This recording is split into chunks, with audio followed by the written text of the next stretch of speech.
What I want to talk about tonight is the files that are on our Seestars. We have saved a whole bunch of files. We've done some videos about transferring files to our computer, so we're not going to cover all that here. But what I want to talk about is how we identify the files. So when we go into our Seestar, if we're back on the home screen, we just click on the My Album there in the center left. Click on My Album, and then to see what files are saved on the Seestar, we click on the Seestar up in the top middle. And then it shows these files here that I've been saving. The one I'm currently imaging is this Pelican Nebula, and that's what's currently imaging as I'm recording this. And so you can see that I have 115 exposures here. Well, how do I know what these exposures are? So I am currently imaging at the 20-second exposure rate. But in the past, I have imaged at 10 seconds. I've done some experiments using the 60-second exposure rates.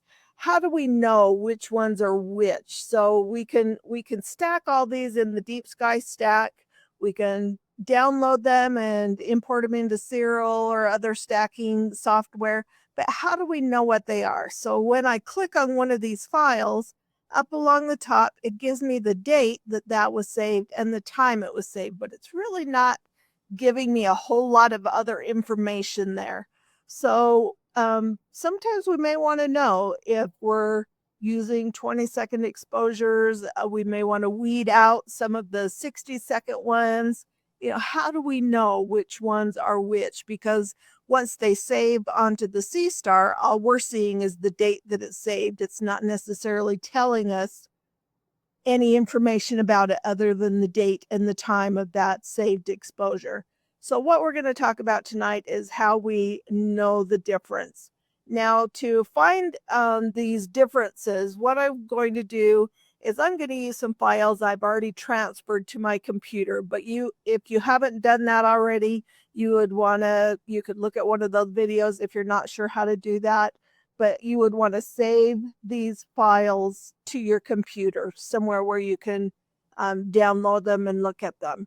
So we're only getting minimal information here in the Seestar app, and we want more information. And so that's what we're going to do. I'm going to switch the video over to my computer screen instead of my iPhone.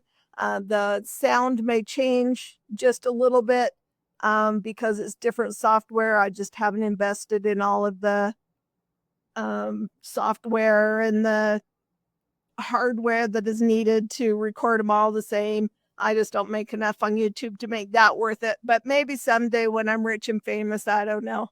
But for now, I'm just going to use what I have available. And so I'm going to switch over and do a recording from my computer. So just bear with me as the sound changes a little bit. I'll do my best to make it audible. Okay, so we're back. We're on the computer now, and I've navigated to some of the files that are saved on my computer. Up here at the top, it tells you what folder I've saved it in. It could be a different folder for you, but mine, I just have it in my Dropbox in a folder called Documents and a folder called Seestar, and then it is saved individual. Let me go back this is the objects that are currently saved on my computer.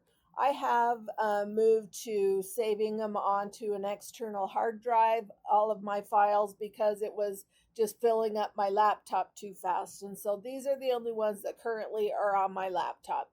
And the one I want to look at, I could look at any of them, but I know that there's some variety in this M16 subs folder. So it's the subs folder that has all of the exposures, each individual exposure saved. And up here in the top, there are some files here because I have done some processing in Serial, but that's not what we're dealing with today. So today, I'm just going to scroll it down here. We see all the files that were transferred straight off of the Seestar. And then we can see that there's different things that they are called. So when I imaged this M16, I did move it a little bit to center it a little better. And so you'll notice that it says over here, light unknown, right here.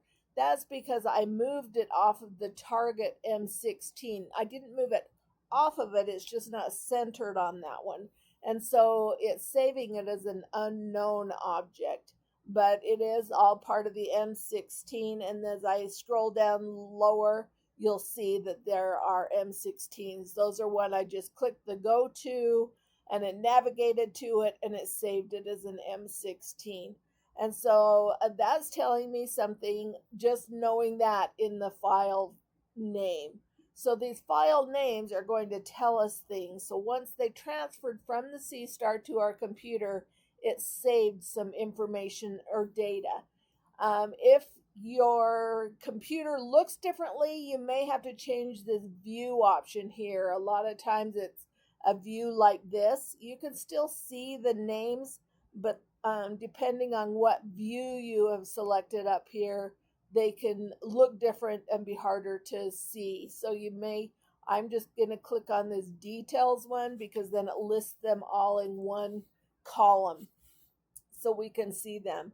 So this is a lights image because the darks are saved automatically. The Seestar processes the dark frames automatically. And we've done a video recently about the dark frames after the update that they are allowing us to now save some dark frames.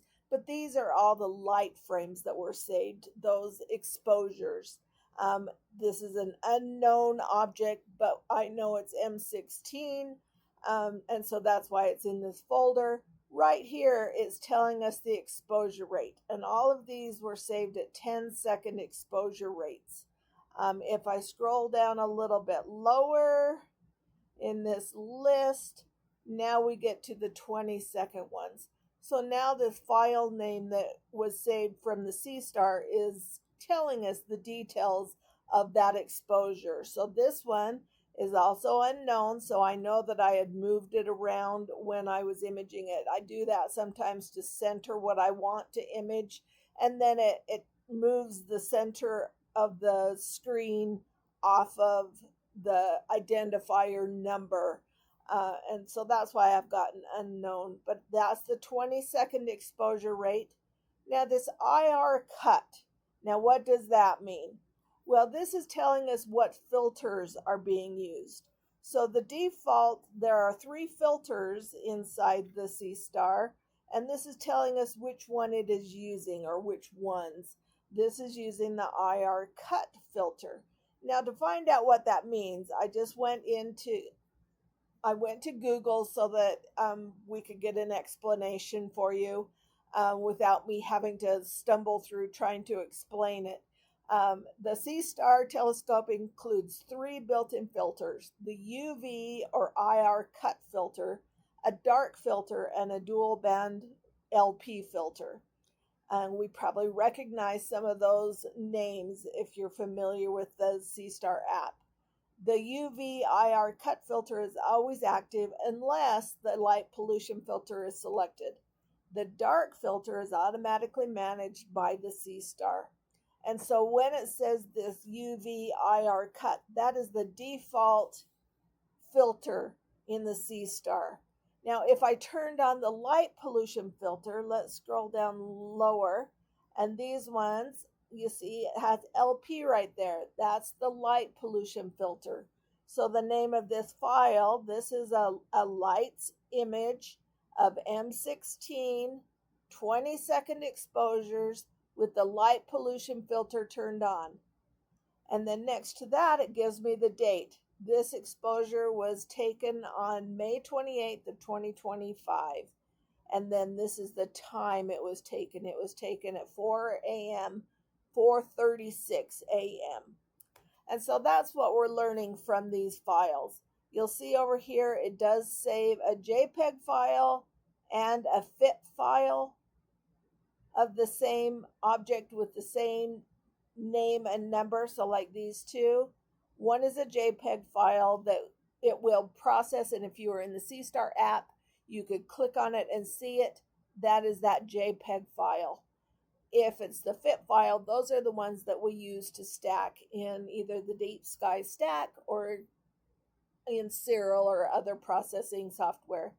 And then over here on the right is telling you the size of that file. So JPEG files are much smaller. You can see that it's only 26 kilobytes versus 4,056 kilobytes for just that one 20-second exposure. And so there's information we can gather from the file name can give us a lot of information. And so I just wanted to do a video showing how we read that file name. So if you're looking, say for example, you want to stack some, but you only want to stack the ones that were on a night that wasn't a full moon, and you know what day that is, you could go and exclude them here and just find the ones with the dates that you want to use. Or if you want to just do 20-second exposure rates, you can exclude the 10-second exposure rates. So it's not vital that you know how to read those file names, but it is helpful if you want to do some post processing. Anyway, I hope you found this helpful and informative. And we're, as always, we're wishing everybody clear skies, and we're thankful for everybody that watches the videos. Thanks for watching.